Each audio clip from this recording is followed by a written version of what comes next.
শুভ সকাল। সকলকে জানাই শুভ সকাল। আশা করি আপনারা ভালো আছেন, সুস্থ আছেন, আর আমরা খুবই ভালো আছি, সুস্থ আছি। আজকে আমরা সকাল সকাল আপনাদের সামনে এলাম।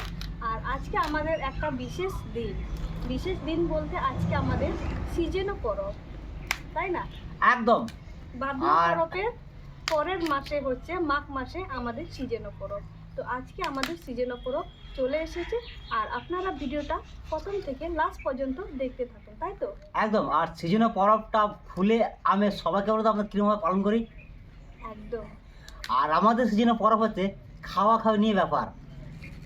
আমরাও মানে কি কারো বাড়ি খেতে যাবো, আবার অন্য কেউ আমাদের বাড়িতে খেতে আসবে কি, তাই সকাল সকাল দেরি না করে একদম আস্তে আস্তে একটা রুই নিয়েছি, আর সবজি নিয়েছি, কাটাকুটি রান্না বান্না একদম সরাসরি ঝটাফট ফটাফট করে নেবো নাকি।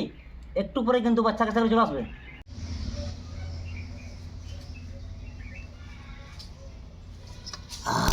আস্ত বড় রুই,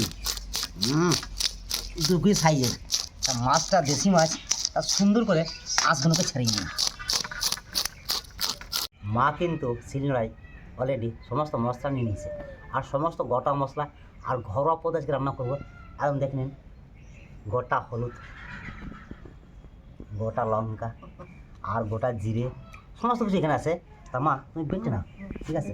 একদম ঘরোয়া পদ্ধতি রান্না হবে, ঠিক আছে, স্বাদই হবে আলাদা। হ্যাঁ, বাটা মশলা দিয়ে ঘরোয়া পদ্ধতি রান্না, ও সত্যি আজকে আমি 4টি খাবো।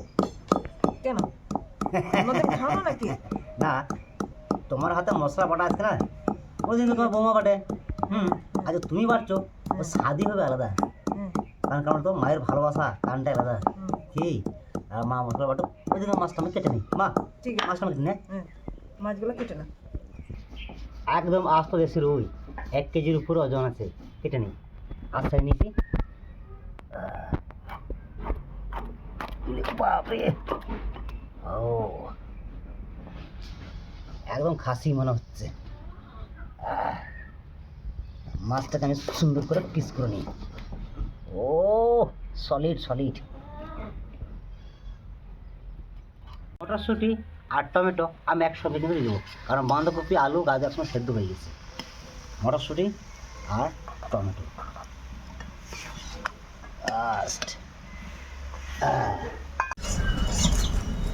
কি খাচ্ছ? আমার খুব খিদে পেয়েছে, রুটি খাচ্ছি। রুটি খাচ্ছ? তা সত্যি দ্রুত গতিতে আমরা কিন্তু রান্নাবান্নার কাজ চালাচ্ছি, আর চালাবো কি। তা এখনও রান্না কমপ্লিট হয় নাই, আর দিদি খিদে পেয়ে গিয়েছে অলরেডি। তাই রুটি সকালে বানানো হয়েছিল, রুটি দিয়ে কী খাচ্ছ, চা না দুধ? আচ্ছা, তা আজকে যে আমরা যে এত অনুষ্ঠান মানে এত কিছু রান্নাবান্না বানাচ্ছি, সেই উপলক্ষটা বলো। আজকে হচ্ছে আমাদের সিজনও পরব, আর সিজনও পরব হচ্ছে আমাদের মানে খাওয়া দাওয়ার ব্যাপার। আর নিজেদের সামর্থ্য অনুযায়ী কিন্তু আজকে প্রতিটি বাড়িতে রান্না হয়, আর ছোট ছোট বাচ্চারা খেয়ে থাকে, বা সকলে আমরা খেয়ে থাকি। আর এই মাঘ পরব, সিজনও পরবটা বাদনা পরবের একটা অংশ, লাস্টের অংশ ছিল, কিন্তু আমরা এখানে মাঘ পরবের সাথে মানিয়ে থাকি একদম। আর মাঘ কথার অর্থ হচ্ছে কাটা, তাই তো? মাঘ কথার অর্থ হচ্ছে বাংলাতে কাটা। আর এটাও কিন্তু আমার জানা ছিল না। আমরা কিন্তু আদিবাসী সম্প্রদায়রা পরিবেশ নিয়ে কিন্তু আগে থেকেই সচেতন ছিলাম। একদম। তো আমাদের এই মাঘ পরবটা আজকে সিজনও পরব, আর কালকে হবে আমাদের মাঘ পরব। আদিবাসী সম্প্রদায়রা প্রাকৃতিক নিয়ে থাকতে পছন্দ করে, বা আমরা কিন্তু সকলে কিন্তু প্রাকৃতির উপর নির্ভর করি। একদম। পশু পাখি গাছপালা পাহাড় জঙ্গল সমস্ত কিছু নিয়ে। অবশ্যই অক্সিজেন তো আমাদের গাছ থেকেই পাওয়া যায়, এটা আমরা সকলেই জানি। তো আমাদের প্রতিটি মানুষের কর্তব্য পরিবেশকে বজায় রাখা বা বাঁচিয়ে রাখা আমাদের কিন্তু কর্তব্য, তাই তো? তো আমাদের শাস্ত্রে এটাই বলা আছে, আমাদের কিন্তু গাছ বা অন্যান্য বাড়ির মানে কি বলবো আসবাবপত্র কাজে লাগে, কিন্তু সবসময় আমরা সেটা অরণ্যকে ধ্বংস করব না, তাই তো? একদম। আর অরণ্য থেকে আমরা অনেক কিছু পেয়ে থাকি, অনেক কিছু পেয়ে থাকি, এমনকি মেডিসিন থেকে শুরু করে পাতা পুঁতি সমস্ত কিছুই, জ্বালানি থেকে শুরু করে সমস্ত কিছুই। তাই সত্যি একটা কথা আমি বলতে চাই, যে অরণ্যকে ধ্বংস করবেন না। ধ্বংস করব না। আর এই মাঘ মাসে এই জন্য আমরা মাঘ মাসটা হয়তো কিছুটা আমরা কাঠ বা জ্বালানি আমরা মাঘ মাসে, কিন্তু আদার সময়ে আমাদের বন জঙ্গল থেকে গাছ কাটা বা কেটে নষ্ট করা উচিত নয়। এটাই আমাদের, যার জন্য মাঘ পরবটা আমরা প্রত্যেক বছর কিন্তু পরব করে থাকি। একদম। এটাই হচ্ছে মাঘ পরবে আমাদের মূল বিষয়বস্তু। কড়াই গরম, মাছগুলোকে ভেজে নেবো সর্ষের তেল।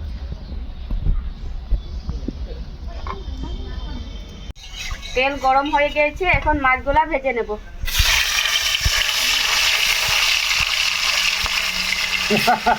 মাছ কড়াই উপরেই যে আটকে যাচ্ছে।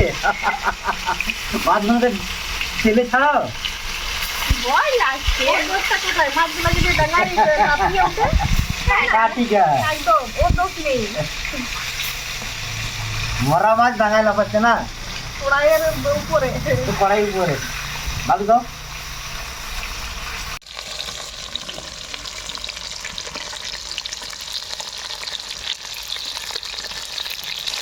কপি সবজি কিন্তু রান্না হয়ে গেছে, মাছ ভেজে নিয়েছি। এখন মাছের কারি বানাবো। পেঁয়াজ ফোড়ন রেডি। পেঁয়াজগুলো কিন্তু লাল লাল ভাজো। আর দাঁড়ায় কিন্তু রান্নাটা হয়ে গেছে। মা তুমি ভেতরে কি করছো? বেগুন ভাজছো? আচ্ছা আচ্ছা আচ্ছা, তার মানে ওইদিকে বেগুন ভাজা চলছে, আর এদিকে আমরা মাছের কারি বানাচ্ছি। আর কিছুক্ষণের মধ্যে কিন্তু বাচ্চাগুলো চলে আসবে, তারাই কিন্তু হয়তো রান্না কিন্তু রেডি করতে হবে। ঠিক আছে, হ্যাঁ বললে হবে না, আগুনটা জ্বালাও, ফোনটা লাগাও।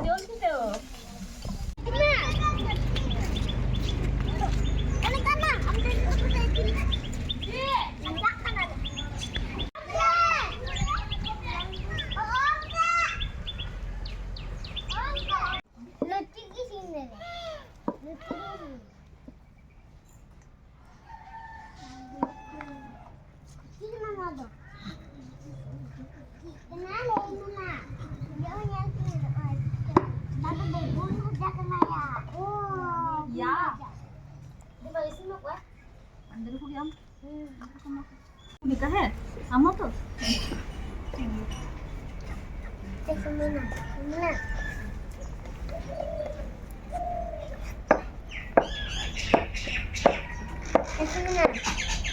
ভাইজিদের বাড়িতে খেতে এসেছি, এখানে খাওয়ার পরে আমাদের বাড়িতে খাবো।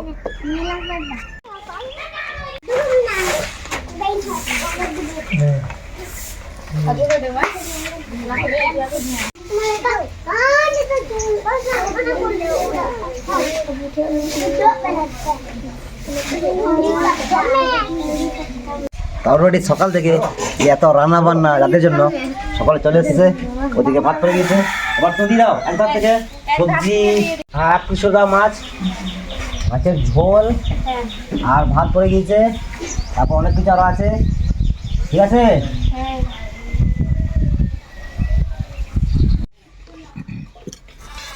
হাত দেবে না, হ্যাঁ।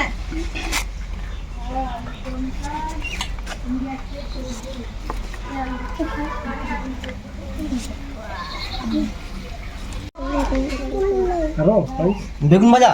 হ্যাঁ, আচ্ছা, এই নাও। নাও নাও, খাও খাও খাও। দিদি চুপচাপ কথা বলছে না। মেঘা খেয়ে খেয়ে পেট ভরে গিয়েছে। নাও মহারাজ, এ নাও মহারাজ, তোমাকে ভাত কেন রাখবো, এ নাও।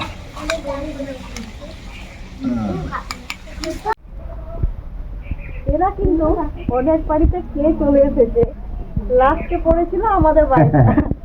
তো আজকে এইখানে ওদের শেষ সমাপ্ত। আর এইভাবে আর একদল আছে পুরুষরা, ওরাও কিন্তু প্রতিটি বাড়িতে এইভাবে খেয়ে তারপরে লাস্টে অবশেষে ওরা কিন্তু শিকারে যায়। কিন্তু এখন তো শিকার করা এলাও নেই না, তো ধর্মকেও বাঁচিয়ে রাখতে হবে, আর প্রাকৃতিকে বাঁচিয়ে রাখতে হবে, আর তার সাথে প্রাণীকেও বাঁচিয়ে রাখতে হবে। আর যেটা নিয়ম সেটা মানতে হবে, লঙ্ঘন করা যাবে না, তাই তো? একদম সবকিছু বাঁচিয়ে রাখতে হবে। যেটা আমাদের নিয়ম যা আছে, যে পর্বের দিনটা, সেই নিয়মটাকে আমাকে বাঁচিয়ে সমস্ত কিছু চলতে হবে, মানতে হবে। যেটা আমাদের পূর্বপুরুষ ধরে যে নিয়ম কানুন ধরে এসছে বাপ ঠাকুররা, সেটাকেও মানতে হবে, রাজ্যকে বাঁচিয়ে সমস্ত কিছু চলতে হবে। তো আজকের ভিডিওটা আমরা এখানেই শেষ করছি। দেখা হবে অন্য কোনো দিন অন্য অন্য কোনো কোনো দিন। ভিডিওতে।